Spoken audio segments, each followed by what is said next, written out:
I happened to stumble upon the Folk Music Center in Claremont myself. I went to a festival, I think it was in '87. Walked in and I had heard Weisenborn. I had seen Lindley play, but I had no idea where to buy one. There were something like five, six, seven Weisenborn vintage Weisenborns on the wall for sale. And Yeah. Charles Chase, that's Ben Harper's grandfather, was there. And I asked him how much he wanted for one, and it was $700. And I thought, wow, that's just too much money at the time. So people by today's standards will think that that's humorous, but back then, Oh yeah. $700 was a lot of money. Part of the intelligence process. Bumped into Steve Fishel at the Palomino Club way back in the '80s and was talking to him about Weissenborn. And Steve Fishel said, "Don't ever pay more than $200 for a style one or two, or maybe 400 for a style four."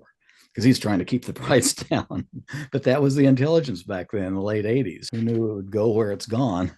I remember having this conversation with Ben about this actually, where we're backstage in Wellington, and I forget how we got to talking about it, but basically he had said that he'd paid $500 for his teardrop, and that I think his grandfather had told him that no, that was way too much money for a Wasserman. He absolutely cannot pay that, but he was like, I'm not letting that thing go. And so he paid his $500 for that teardrop, and I think I must have been looking at it in the backstage or whatever, and I asked him, I said, like these are worth 7,000 American dollars now. Like, how do you feel about that, given that essentially that price increases because of you? And he just kind of sat there beneath his hat and didn't really say anything. Speaking of teardrops, tell me about the teardrop at Disneyland. Well, we may be invoking a whole army of Disney lawyers. Uh, If I were to talk about the person who has this guitar, we shall remain nameless.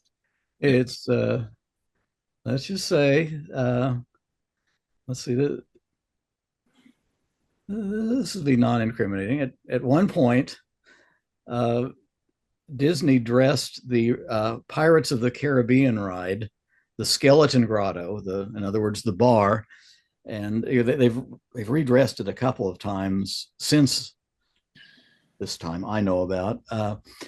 One for political correctness in general, the wenches and things like that. But at one time, the skeletons were sitting around. And you have one who's got a wine bottle, tilted up like that, and he's got a little ribbon of wine, going down through his rib cage, and right next to him, lying on a bench, is a teardrop Weissenborn. And it was, let's just say, it was suggested to them that there's members of the musical community who thought that maybe they could use something else for a prop. Let's just say that. But Probably have to cut it. We have to cut this part out probably. But the story that I heard was that that you and Ben Harper and David Lindley were going to go in there and burgle that thing out. Well, is this being cut out? Probably. So I'm happy to tell you now. Laws. this Yeah, is, yeah, this no, is off, I can cut this it is out. off the I'll cut record. it out.